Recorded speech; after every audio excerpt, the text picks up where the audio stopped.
Good afternoon and welcome to Nutmeg Sports here on the HAN Network. It is Monday, October 31st. I'm Frank Granito and I'm joined in the studio today by Donald Eng. Don, happy Halloween. How was your weekend? Nice. It was a lot of fun. Got to go duckpin bowling for the first time in like 35 years. So that was that's always an adventure. So yeah, but it was a lot of fun. Looking forward to Halloween tonight. That should be fun too. Absolutely. We had a big weekend, Don. Obviously, we have got Athlete of the Week winners to announce. We had football throughout the FCAC, and of course the postseason getting underway. So a lot of action going on in the FCAC right now. Yeah, there's essentially there's games of importance pretty much every day this week except today. But a lot of this is going to be a really fun week. Should be a lot of fun. Let's get started right away. We've got our Week 6 Athlete of the Week winners presented by Runners Roost. Now let's go over to Don for the female winner first. Well, for the female winner, we have females. The Ridgefield Tigers repeated as FCAC girls cross-country champs with an overwhelming team performance. 6 runners in the top 14 at the FCAC championships. The Tigers went 15-0 during the regular season. They had a team score of 50 points to beat runner-up Greenwich by 29. Ridgefield's top finisher was senior Ava Kelly, who was 7th in 15 minutes, 24 seconds, followed closely by freshman Tess Pizzanelli, who was 8th, and sophomore Gabrielle Vigiano also in the top 10, finishing 10th in a time of 15 minutes, 33 seconds. So congratulations to the Ridgefield girls cross-country team. We were there for that cross-country event, Don, and it was such a dominant performance. So impressive by the Tigers, and they were very well deserving to be our first team to win Athlete of the Week. For the male, it's also a Ridgefield athlete. It was Shane Palmer of the Tigers football team. Palmer did a little bit of everything for the Tigers in their 42-7 blowout victory over Staples. Palmer rushed for 187 yards, including 2 scores. He caught 5 passes for 57 yards, another score, and he also returned a punt for a touchdown from 69 yards out. 4 touchdowns altogether in 3 different ways. Over 250 yards total offense. Just a great performance from the senior, now running back, converted from receiver. Right. Yeah, we should call that a Herschel Walker, right? When you score, when you run, receive, and return a kick for a touchdown. Yeah, outstanding performance by Shane Palmer. Congratulations. You say Herschel Walker. I say Barry Sanders with the orange and the black. Oh, okay. That is a pretty good one. I hadn't thought about that. I was thinking pro, but you tripped me up there. And that's an old school reference too with the Barry Sanders. So we go now to the Week 7 nominees. For Athletes of the Week, we start off with the girls. Caitlin Romanchik of Trumbull Cross Country is your first nominee. Finished first individually in the Class LL Girls Cross Country Championship meet.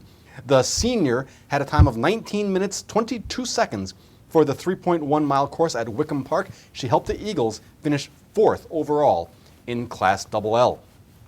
Next up is Caitlin Yaralowicz, Norwalk Field Hockey. She scored 4 goals to lead Norwalk to a 6-3 victory over Trumbull High in the final game of the regular season. Yaralowicz then tallied a goal and an assist as Norwalk edged New Canaan 2-1 in the opening round of the FCAC playoffs. Next is another cross-country runner, Morgan McCormick. She scored her 2nd cross-country championship in 10 days as she captured the CIAC Class L title at Wickham Park on Saturday. The Wilton Junior finished the 5,000-meter race in 18 minutes, 50 seconds, winning by 51 seconds. McCormick won the FCAC championship on October 19th. Wilton finished runner-up in Class L. And finally, Reese Sutter of Staple Girls Soccer scored twice in the Wreckers' 4-1 win over Darien in the FCAC quarterfinals Friday afternoon. She converted on a first-half corner opportunity and put the game away with her 2nd goal late in the second half. She also added an assist, setting up the 3rd Wreckers goal off another corner kick as Staples rolled into the FCAC semifinals. So good luck to all the girls nominees. Make sure you get online and vote at HAN.network for the girls. And for the male side of things, we have Ryan O'Connell of the New Canaan football team. O'Connell had 3 interceptions and scored 3 touchdowns as New Canaan improved to 7-0 with a 43-0 shutout of the Norwalk Bears Friday from Dunning Field. O'Connell scored on a pick 6 on the first play of the game, added 2 more picks throughout the rest of the game, later added a rushing and a receiving touchdown, tallying over 125 yards of total offense as well. Nick Green of Darien football is the 2nd nominee. Green scored twice for the Blue Wave from both sides of the ball, returning an interception for a touchdown and catching one later from Brian Peters in the Wave's 35-3 victory over Wilton to remain undefeated and improve to 7-0 on the season. Matt Skelton, the goaltender for Fairfield Ward Boys Soccer. Skelton won the PK shootout and was instrumental in Ward's 3-2 upset over the 4th-seeded Darien Blue Wave in the FCX quarterfinals. He made 12 saves through regulation and overtime and added 2 more during the penalty kicks. This was the 2nd consecutive game for Skelton where the senior had to make double-digit saves. And finally, Cole Hartley of the Greenwich football team. Hartley ran for 2 touchdowns and returned an interception 55 yards for another score when the Big Red defeated Ludlow 61-27. Hartley opened the scoring with a 21-yard run, and his pick 6 gave Greenwich a 47-12 lead at the half. He ran for a 26-yard touchdown later on in the 3rd quarter. So those are our 8 nominees for Athlete of the Week. Make sure you get online to HAN.network under Athlete of the Week and you get your votes in. Good to see some football players back in the voting, Don. Let's take a look at the weekend schedule. We'll start with Friday. The Hatters of Danbury able to get their first win, 33-10 over Ward. I thought this was a disappointing performance from Ward Friday night. You know, it really was. And then, as we always say, these comparative transitive scores don't work. Danbury blown out by Harding. Ward beat Harding, and yet Danbury then beats Fairfield Ward. So congratulations, good job by the Hatters. They've been working hard all season. They face some tough obstacles. Hopefully they can kind of build a little bit as the season goes on. Our next game, Trumbull takes care of McMahon 34-9. We expected Trumbull to roll in this one. They do well to do so, not looking ahead to New Canaan. For McMahon, they fall to 0-6. They've got Danbury now, so for an opportunity for the Senators to get their first win. Trumbull, though, big test this weekend against New Canaan now. Right. This was the classic trap game for the Eagles. Would they be looking ahead to New Canaan? Trumble's still alive in the Class AA playoffs, but they're going to need to win out. And, of course, a huge obstacle coming up this week as they play New Canaan. Speaking of New Canaan, the Rams were winners by a score of 43-0 over the Norwalk Bears. New Canaan now 7-0. Norwalk falls to 3-4. Life doesn't get much easier for Norwalk. They have got Greenwich coming up next. Yeah, a tough game for Norwalk. They fall to 3-4. Greenwich, always going to be is going to be tough. As we mentioned, New Canaan now has that game at Trumbull. That really Trumbull season rides on it. New Canaan still with Darien lurking on Thanksgiving. They can't afford any slip-ups either. And for the Bears, they had to go with their backup quarterback. Christian Frokaj is out with an injury. If they can't get him back this week against Greenwich, it's going to be tough sledding again, and unlikely they'll be able to get the offense going. Yeah, I mean it's a tough obstacle either way. But when you're down a starter like that, that makes it a tremendously more difficult. Final game from Friday night: Greenwich 61, Fairfield Ludlow 27. Greenwich 5-2. They stay in the hunt for that 8th and final playoff spot. Ludlow falls to 0-7. This will be one of the more interesting games coming up this week. Will be Ludlow and Central. Both teams 0-7. Someone's got to come away with a win, but we spoke with John Kovach earlier this morning, and he really thinks that the Ludlow team has turned the corner here. This is the game they've circled on the calendar. They're looking forward to taking advantage of. Well, they've just been so young, particularly in not only just in age, but in football experience. And in this case, going up against a Central team that's in a similar situation, kind of knowing that this was going to be a building year and kind of build toward next year and the year after. So we're going to get a good yardstick on both of those programs coming up this weekend. And both these programs have had this game circled. We talked with them in the preseason during our fall sports tour, and they were mentioning this game. From Saturday, Darien, no problems with Wilton. The Blue Waves defense leading the way, 35-3, they're winners. Wilton goes out of conference next to Guilford. Darien plays 1-6 Ward. Yeah, Wilton with a game against Guilford there. It's always fun when the FCAC and the SCC go head to head. The two toughest football conferences in the state. I had hoped this game would be a little bit more competitive. It was really the only game on the calendar with a couple of teams with winning records this season on the season. But Darien just too tough for the Warriors. Ridgefield takes care of Central 58-12. Tigers with West Hill next. Central with Ludlow, we mentioned. Trinity Catholic 28-14 over West Hill. This was a good game. Trinity now with an opportunity to win the city championship. They'll play Stanford this weekend. West Hill gets Ridgefield. Stanford St. Joe's. Stanford losing 35-13. They've got Trinity, as we mentioned. But another interesting game on the calendar, St. Joe's and Staples. St. Joe's can really position themselves to be a top 2 seed in Class M if they can come away with the win. Staples is now on the cusp of falling out of the playoffs if they lose this game. Yeah, Staples has had a tough stretch with some of these losses. St. Joe's, really, everyone in Class M has at least one loss. There are no unbeaten teams in Class M. If St. Joe's can run the table, and keep in mind after Staples, they've also got a tough game against Trumbull on Thanksgiving. But if St. Joe's can run the table, they probably are a 1 or a 2 seed and in very good shape for the state playoffs. So that's going to do it for football this last weekend. We'll have a look ahead to football and the upcoming weekend. That'll be on Thursday. But we've got postseason coverage throughout the FCX to take care of now. Don's going to step out. Kevin Coleman's going to join me, and we'll shift gears to the pitch as we take a look at some of the soccer games that we've got coming up this week right here on the HAN Network. 1, 2, 3, Abby! You know! I want to find out how good I am. Yes, sir! If you relax, you get blown out. Let's get it done! Let's get it done! What can you take advantage of right now? Again, come on. I can push myself way beyond what you think. Pressure technique. Bring it back.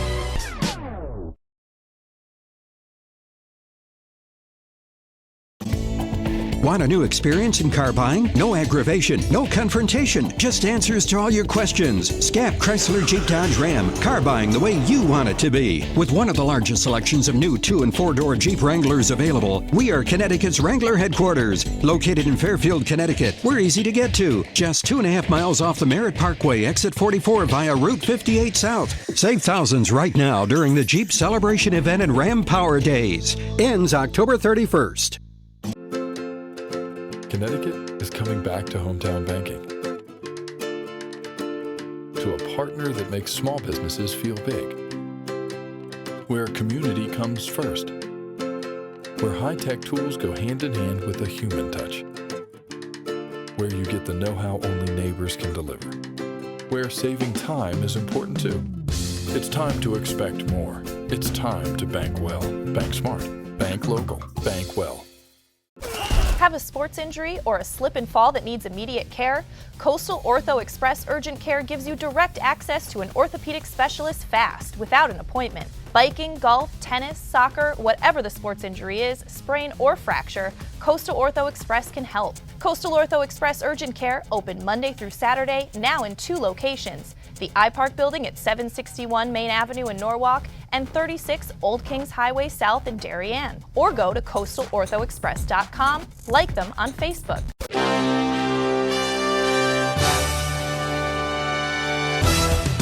Give your day a jumpstart with the latest news, sports, weather, and more on Coffee Break, live on the HAN Network, weekdays at 11 a.m. Connecticut news doesn't get any more local than on Coffee Break.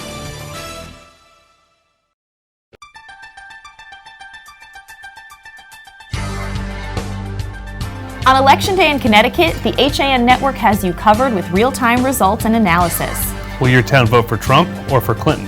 And who will be representing you in Hartford and in Washington, D.C.?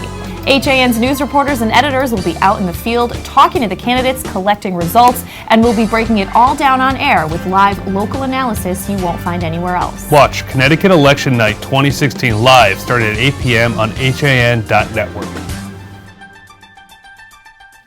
Welcome back to Nutmeg Sports here on the HAN Network. Frank Granito and Kevin Coleman in the studio this afternoon as we take a look now at the boys' postseason for soccer. But first, we take a look at Kevin's tie. Very festive, Kevin. I like it a lot. Well, happy Halloween to all the viewers at home, and Frank, to you as well, the rest of the crew.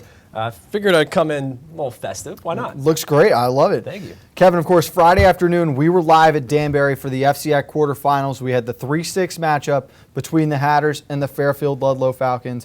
It was Kaiki Nascimento's goal in the 66th minute. That was the difference in this one, as the defending FCX champion Ludlow Falcons were eliminated from the postseason. We're going to crown a new winner this year, Kevin.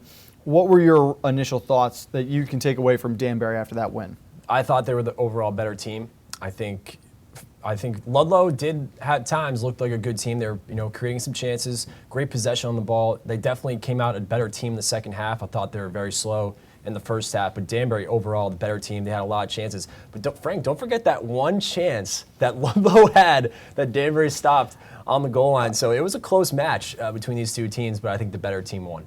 It was back and forth from start to finish. I thought the goalies were the two best players for both teams. You mentioned that one play where it looked as though Ludlow was going to be the first to break through. Let's take a look at the highlights, and you will see that play in there. The HAN Network's 2016 fall postseason coverage gets underway. We have got quarterfinals play in the boys soccer championships. Great pass all the way through the box. Shot on cage. Great save. Wow. What a save by McGuire. That's a highlight reel save. A great shot, too. A bending shot going for the top corner, Frank. And here's an opportunity now for the Falcons. In on cage. Shot on goal. Big save by McGuire. The rebound rolling towards the end line. No goal. Wow. Wow. Wow. Brilliant, brilliant work. It was Kevin Spinato. Kevin Spinato just saved Danbury's season for the most part, right? Wow.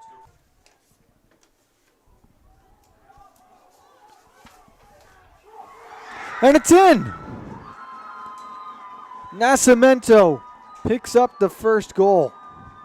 And the Hatters with a 1-0 lead with only 14 minutes left to play. 2-1, and the Hatters from Danbury have knocked off the defending FCX champions. There will be a new holder of the crown in 2016. With the win now, Danbury advances to the semifinals. We take a look at some of the other scores. Of course, Thursday afternoon we had Ward and Darien. Ward winning on PKs. Greenwich able to hold off rival Staples 2-1. Trumbull in that rematch of the game. Great game we got to see last week. The Eagles really rolled. They were up 3-0 early on. Cruise control after that, winning 3-1. Kevin, we've now got matchups set. Danbury and Trumbull in a 2-3 matchup, and you've got Greenwich and Ward a 1-5. Let's start with the number 1 seed. They'll play the late game, Greenwich and Ward. I think that Matt Skelton is the most important player for the rest of this tournament as long as the Mustangs are in it, and I really do believe he could steal this game against the number 1 seed Cardinals. There's a reason why he's Athlete of the Week nominee, am I right? He really has done a fantastic job of keeping Ward in that game against Darien. I mean, so many crucial saves in that game. Of course, coming up with the PKs, too, that came late. I mean, what a way to start off the boys' FCI playoffs with a game going to PKs. It was brilliant. The highlights that we got to see with that game were awesome. The last game of the regular season, he had a 10-save shutout against Staples. Keep in mind, too, last year he was a starter as a junior, played against Fairfield Ludlow in the quarterfinals. Ludlow went on to win. He made 10-plus saves in that game. So he hasn't had a game in his postseason career now where he hasn't made double-digit saves. I expect him to have to do the same this weekend if the Mustangs are able to pull away from Greenwich. Listen, it doesn't matter what seed you are in this tournament. If you're a hot team coming into this, you have advantage almost in a way. I think coming into this, I think Ward has a chance to upset the number 1 seed, and it comes with their keeper and Matt Skelton. Greenwich gave up a goal late against Staples. Probably looks a little closer than that game was. How do the Cardinals continue to roll and the number 1 seed move on to the finals on Thursday? Pressure, press. They need a press.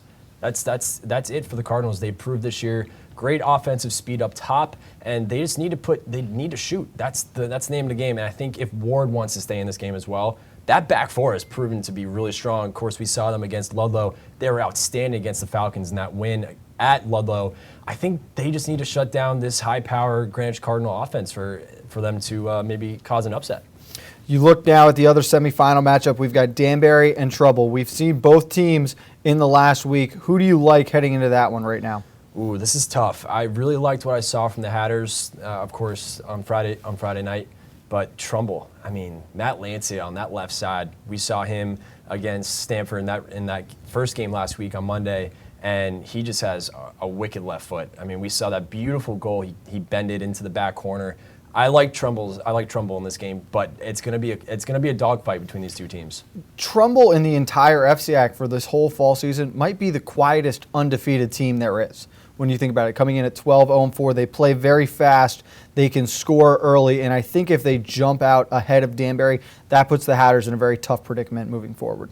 You said it absolutely on the money. I mean, they're very quietly undefeated, no losses on the column there, but this is a strong team, and if we're able to see Greenwich play Trumbull, I think that's going to be an outstanding game but it's a tough battle to even get to the final. So I'm excited. These are two really fun matchups that we're lucky enough to get to see. I do. I think you're going to see a high-powered offense versus a stifling defense, and then you've got two running gun teams. It's contrasting styles in both games. You're going to be on the call with me, and of course, we'll have you back on Nutmeg Sports tomorrow, Kevin, when we preview the girls' side of the postseason. Yeah, I'm looking forward. I mean, talk about St. Joe's. Very scary there. They almost lost it in PKs, but still holding on at number 1 seed, and Richfield with a big confidence win over Trumbull. So I like what I'm seeing so far from the boys and the girls. It's going to be a fun finish for both sides. Kevin, thanks for stopping in. We'll see you tomorrow. When we come back, AJ Simonowski is going to join us, and we're going to take a look at the volleyball postseason in the FCAC right here on the HAN Network.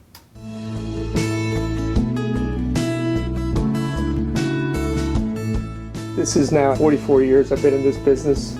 Digital came along. After I was in business for about 6 years, I had to totally reinvent the business. So I had to make a tremendous investment in my business. And Milford Bank was there for me. I don't really just consider Milford Bank a bank. I consider them a trusted partner in my business. My name is Jim Wilson, owner of Milford Photo. I choose to bank with Milford Bank.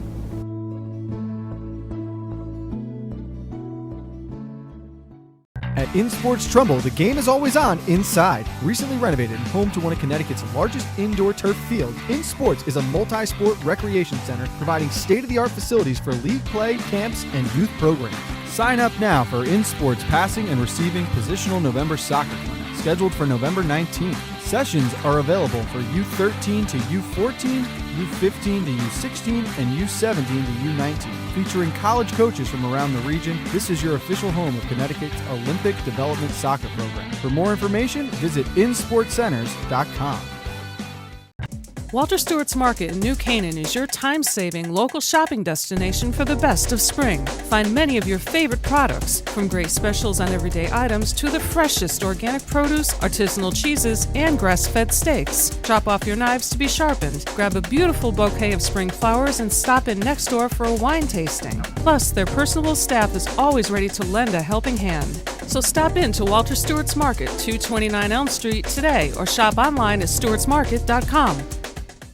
Hi, this is Leo Carl from Carl Chevrolet in New Canaan, and you've heard me talk about the Chevy Volt for years. The new model gets 53 miles on EV charge daily, plus 420-mile full range. But don't take my word for it. You need to come in and test drive the Volt yourself. Visit us at 261 Elm Street in New Canaan or online at carldirect.com. I'm John Kovach.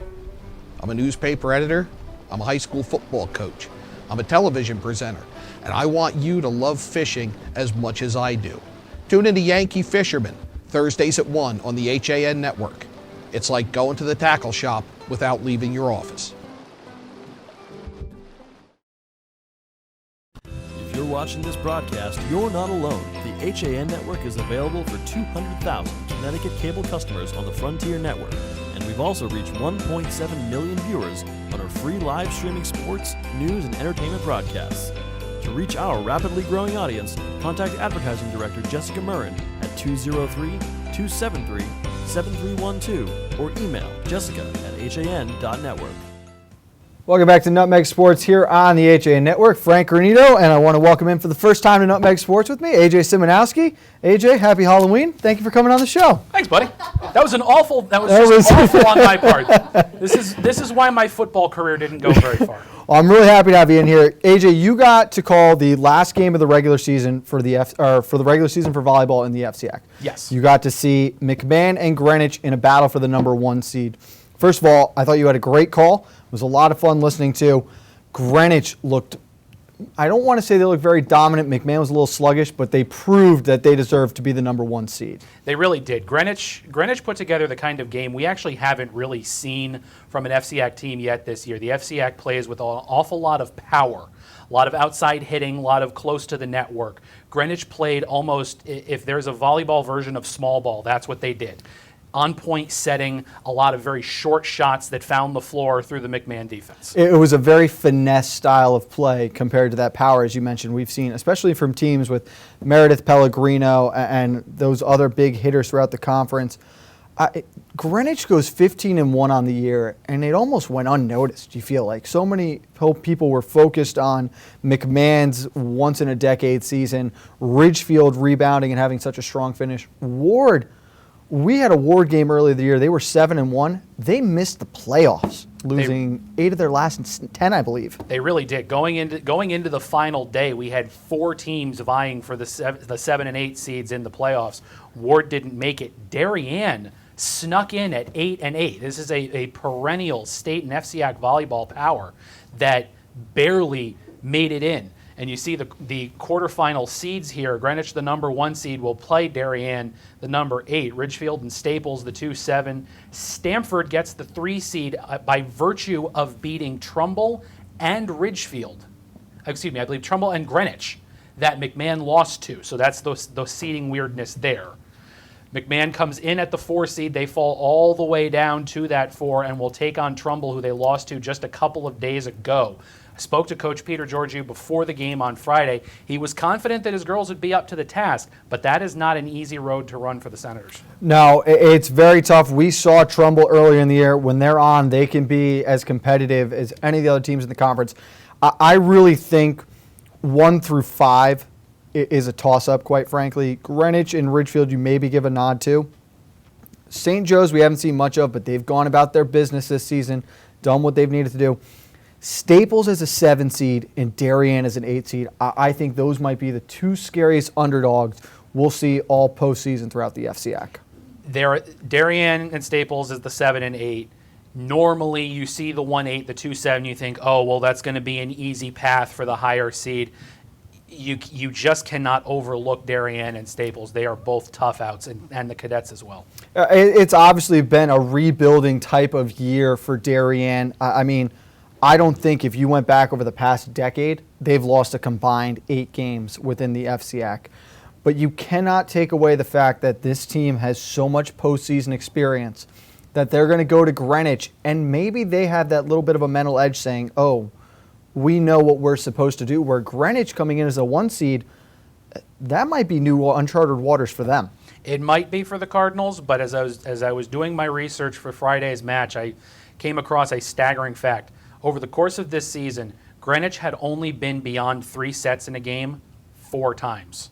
They won 3 of those matches, now 5, having gone to 4 sets with McMahon. They have quietly been absolutely dominating their competition. I expect that to continue. Ridgefield had the late season hiccup against Stanford, but after they lost to Greenwich earlier in the year, I thought the Tigers turned a page and were one of the best teams in the state. The chemistry on the team there was unbelievable between Middlebrook, Linekin, across the board, but they play great defense and they know how to score. They really do. And if you take a look outside of the FCIAC going into the state standings, Greenwich, Stanford, Ridgefield, and McMahon are the 2 through 5 seeds in Class LL. Only Amity has a higher winning percentage than any of those teams, and a handful of other FCIAC contenders are in there as well. Trumbull not as high, but they're certainly in the mix for a state tournament. The FCIAC could run the table. They really could when you think about that. And we're hoping we'll have one of those games for the state tournament. Stanford and St. Joe's, I think, will be a very interesting match. We haven't seen much of either of those teams, but they've both been playing so competitive. And I'm really excited. I'm interested to see how McMahon bounces back, but they've got to be careful not to look ahead and think we could be getting Greenwich in game number 2 of this tournament and have a chance for a little revenge.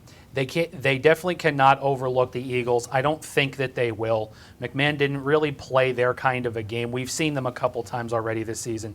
They did not play the type of match that we know they're capable of.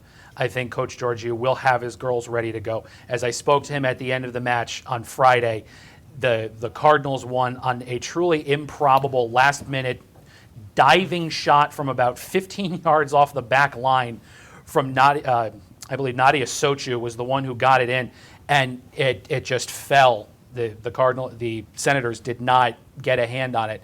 And I asked him, Coach, how did that ball get in there? And he said, that will be what I'm asking them at the next practice I hold. So I expect he'll get the wrinkles worked out. It was nuts, and you talked about that last point. It was one of the best shots we've seen all year, if not the one. But You can't sleep on Trumbull. I think McMahon at the end of the year, you had the tough 5-set win against Staples, come back and you fall to Stanford, then you've got to play Greenwich again. That's a lot to put on a team that dominated all year. Really, that's a lot of effort there at the end. I think they are comfortable getting those losses out, and they say now we can get back on a win streak. The pressure's really not on us anymore. Take a couple of days. The seeding mess is out of the way. You can take a minute, just get your heads back where it needs to be, and concentrate on playing your game. I think the Center Girls will be all right. Should be a great tournament. We will be there for the championship from Fairfield Ludlow on Sunday at 4 o'clock. AJ, thank you so much for coming on today. We're going to have you back tomorrow. We're going to take a look at field hockey, which you'll be calling the postseason. Can't wait. It'll be a good one. Should be a lot of fun.